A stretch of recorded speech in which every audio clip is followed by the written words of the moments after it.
Hello, Year 4. I've got some questions from you. I'm sorry it's taken me a little while to answer them. I've been away.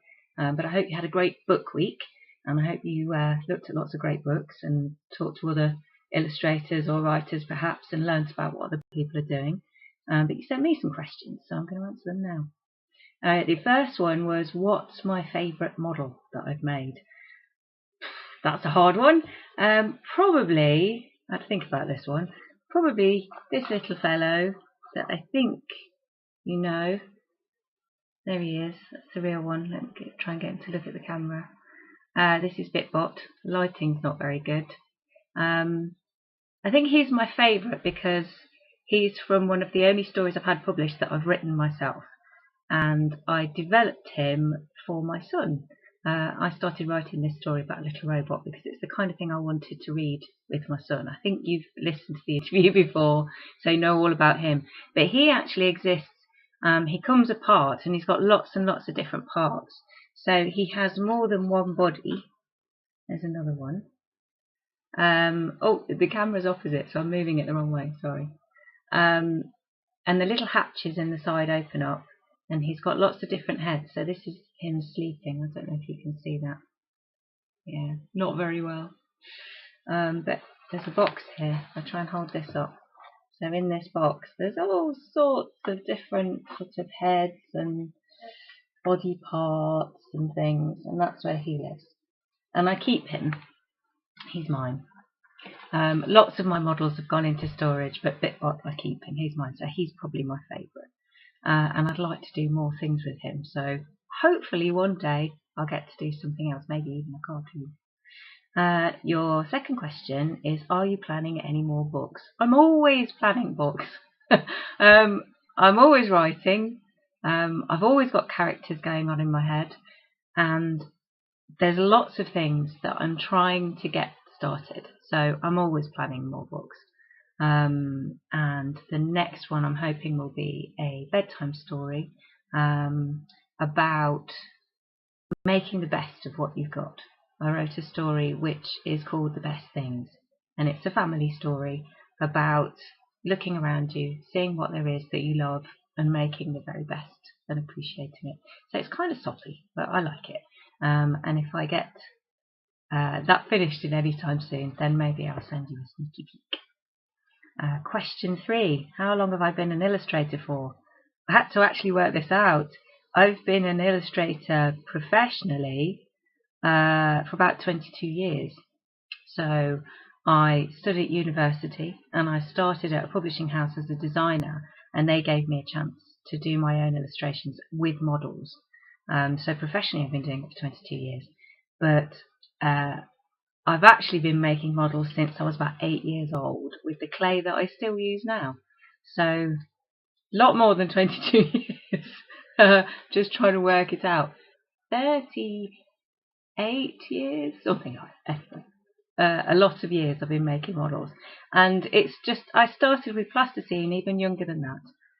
I've always liked making things with my hands.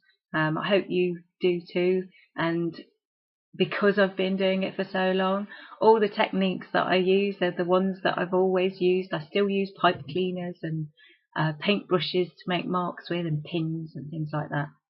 I've just got good at it because I've been doing it for so long. So yes, and it's all I've ever done professionally, really. I've had other jobs, but my career, that I consider my career, has just been model making, which is funny. I did it at university thinking I'd never get the chance to do it again, and I've not stopped. So I've been really lucky. Question 4. When did you make your first model, and did it have a name? Well, I can't really remember because, as I said, it was a long time ago. The very first models I think that I remember making and thinking I wanted to do more than just plasticine is I went to a friend's house and her mum had some cake icing, and we made models with cake icing that day, and I remember that, and I would have been about 7 or 8.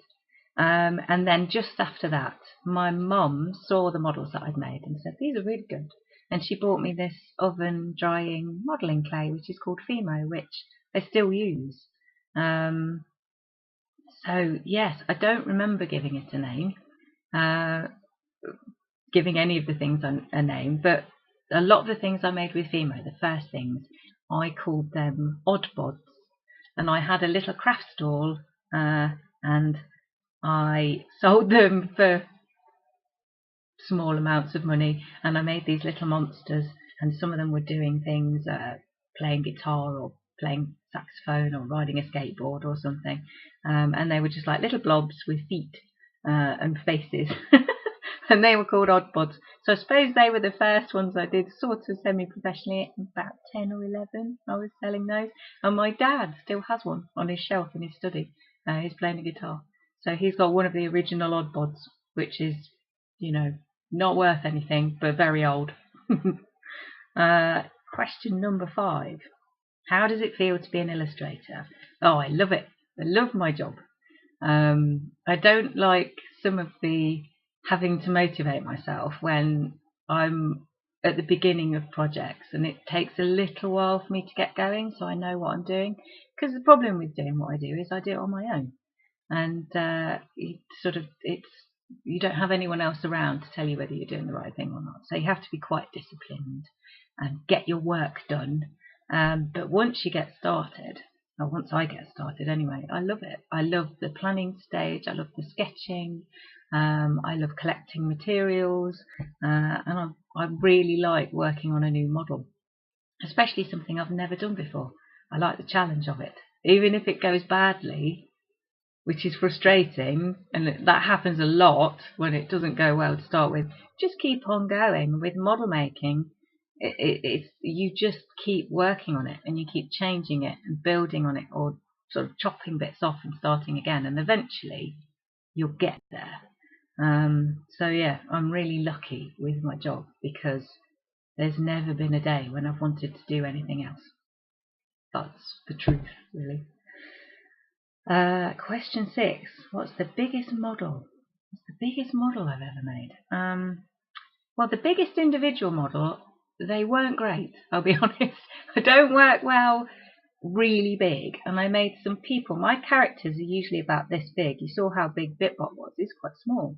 So my characters, human characters, usually about this big. And I made some really big ones. They were about, oh gosh, 60 centimeters high. They were tall, for a display. So they had quite big heads. The heads were about sort of this big, like grapefruit-sized heads with big faces and things. And they were really hard to make that size. And they were all right. They did the job, but they weren't my favourite thing to make. And they weighed a lot. They were really heavy, so it was really hard to get them to stand up and things. So they were the biggest ones I've made. But I would say they were a one-off for a display, whereas what I do most often are sets. And the biggest set I've ever made was actually in my very first book. I'm going to see if I can show you, because you might have seen this. I don't know which ones you've seen. My first book is called Everyday Words. And the biggest set in that book, I think, let me try and do this the right way around, was this one, the farm scene. And although it doesn't look very big on the page, I worked in real scale. So there's little chicks in the foreground, as you can probably see, and then there's cows in the background. Now they are to scale. So that tells you how very big that model was. It was about 3 meters deep from front to back and about 2 meters wide. So placing everything and getting all those animals in place and building the walls and putting the cabbages in and things like that was a big job. And laying it out in front of the camera. In those days, I had to look through the camera on top of a step ladder, and then go down and move something, and then climb up the step ladder again and look at it again, because it was so big. I had to have the camera quite a long way away.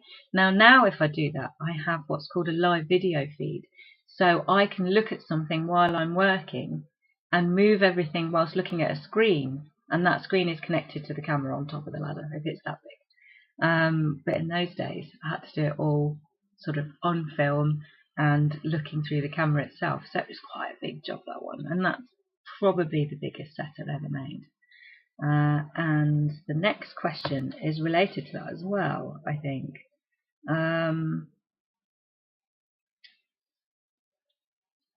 So how many? How many in a scene? I think some, yes, the biggest set of models. And how many are there? Now, Everyday Words was my very first book. It took me 3 years. Because if you think about the title, Everyday Words, you think about everything that you think is every day.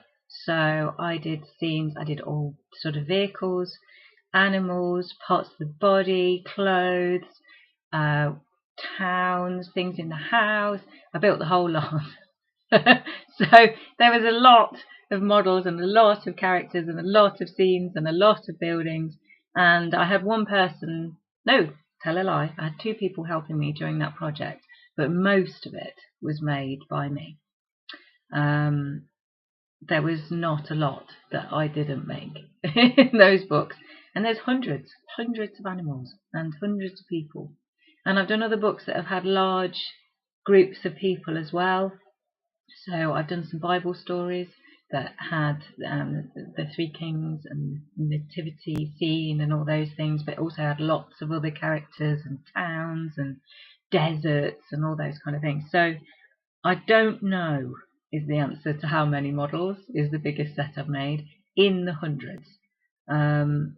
When I write my own stories, half of my brain is thinking, I can't put too many characters in, because it would take me another 3 years to finish it.